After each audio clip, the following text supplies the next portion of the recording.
मैं अनुभव Tiwari AIIMS digital classes की तरफ से चलने वाली CBSE previous year solve question की सीरीज में आप सभी लोगों का बहुत बहुत हार्दिक स्वागत और अभिनंदन करता हूं।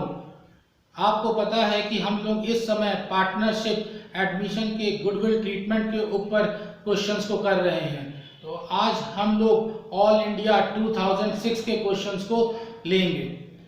ऑल इंडिया 2006 का क्वेश्चन बहुत ही अच्छा क्वेश्चन इसलिए मैं कहूँगा क्योंकि ये है तो स्मॉल क्वेश्चंस मगर ये 2 पार्ट्स में रहा और साथ ही साथ इसमें सरेंडर की बात करी गई। तो आज आप लोगों को ये सीखने को मिलेगा कि अगर क्वेश्चन में कहीं पे भी सरेंडर टर्मिनोलॉजी किसी पर्टिकुलर पार्टनर के लिए यूज हो रही है तो समझ जाइए कि इसमें कभी भी वो पार्टनर या फिर पर्टिकुलर ओल्ड पार्टनर गेनर नहीं हो सकता है। Part A of the question is A and B are partners in a firm sharing profits in the ratio of 3:2. C is admitted as a partner. A and B surrender half of their respective share in favor of C. Find the new profit sharing ratio and also the sacrificing ratio. Part B. C is to bring his share of premium for goodwill in cash. The goodwill of the firm is estimated at rupees 40,000. Pass necessary entries for record of goodwill in the above case. So students, आपने देखा कि कितना ही आसान सा question था और इसमें सिर्फ हमें ये 2 एंट्रीज ही पास करनी है, रिसीप्ट के लिए और डिस्ट्रीब्यूशन के लिए। तो ऐसी कंडीशन में स्टूडेंट्स को रिसीप्ट और डिस्ट्रीब्यूशन की एंट्री तो याद रहती है तो कहते हैं इजीली सर हमने कर लिया। मगर ध्यान दीजिए इसमें इंपॉर्टेंट क्या पार्ट है कि सबसे पहले आपको पार्ट ए सॉल्व करना पड़ेगा जिसमें कि वर्किंग नोट है आपके, और मैंने आपके लिए ऑलरेडी बोर्ड पे देखिए यहाँ पर सॉल्व कर रखा है।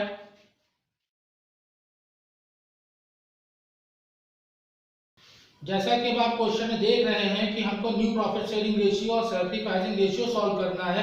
अब इसके लिए number 1 calculation of new profit sharing ratio.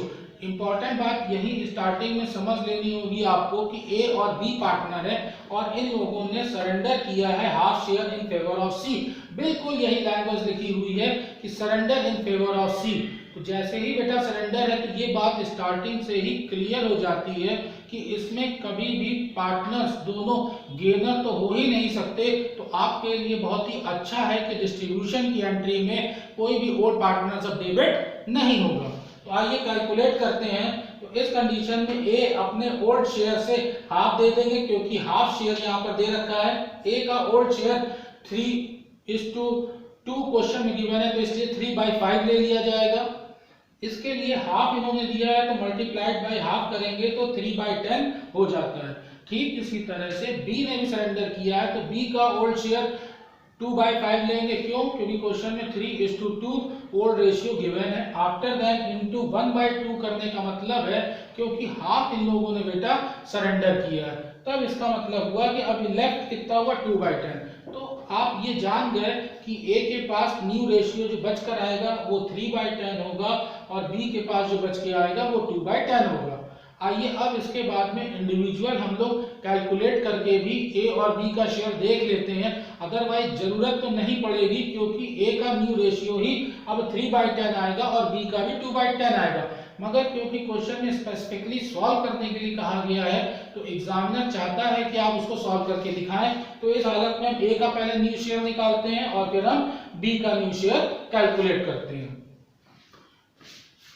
तो देखिए स्टूडेंट्स, ए का ओल्ड शेयर गिवन है 3/5। इसमें से हम लोग जितना सरेंडर इन्होंने फेवर ऑफ सी कर दिया है उसको हम माइनस कर देंगे। तो मैं यहाँ पर लिख भी देता हूँ कि ये 3/10 फेवर ऑफ सी किया है उसको बेटा हमें यहाँ पर डिडक्ट कर देना होगा।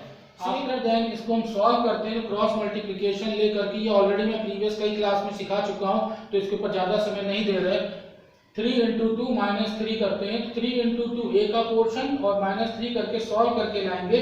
तो इस तरह से बेटा 3/10 हम लोगों का फाइनल आंसर ए का हो जाता है।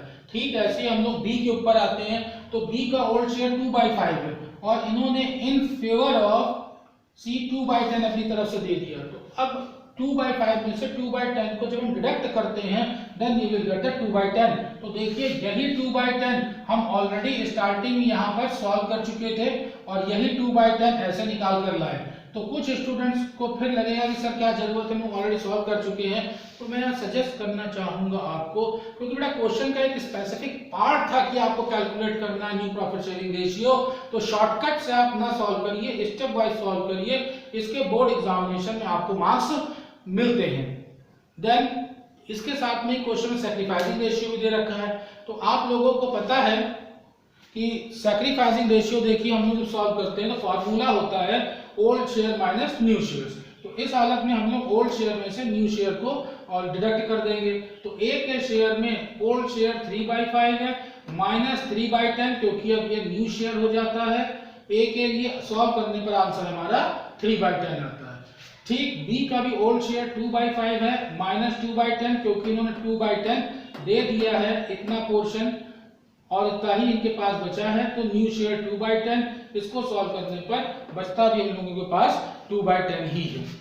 अब आप यहाँ पे क्लियर कट अगर आमने सामने देखिए तो हम ऑलरेडी सरेंडर करते समय जब सरेंडर का शेयर निकला था 3/10, तो इसका मतलब ही यही है। यहाँ पर आपको इस बात को हिंट की तरह लेना चाहिए कि जब भी सरेंडर दिया हुआ हो तो सरेंडर का मतलब ही है कि उतना शेयर सैक्रिफाइस किया है। तब बेटा स्टार्टिंग हम लोग ऑलरेडी यहाँ पे सरेंडर निकाल चुके थे 3/10 और 2/10, और यही सैक्रिफाइस था। तो जरूरत नहीं थी आपको सैक्रिफाइस कैलकुलेट करने की सेपरेटली, मगर क्योंकि क्वेश्चन में है और स्टूडेंट्स की कई बार प्रैक्टिस होती है कि वो old share minus new share करें, तो इस तरह आप इसको सैक्रिफाइस कर लेते हैं। बहरहाल अब आपके पास ओल्ड शेयर भी पता चल गया, न्यू शेयर पता चल गया और सैक्रिफाइसिंग भी आपको पता चल गया। अब क्या करना है, then we have to pass journal entry. Journal entry आप कहेंगे सर कोई जरूरत ही नहीं, बहुत ही इजी है जर्नल एंट्री करना। सीधे सीधे हम पहले रिसीव की करेंगे, क्योंकि ओल्ड डे भी रखा है। वेरी गुड, आप रिसीव की एंट्री करोगे।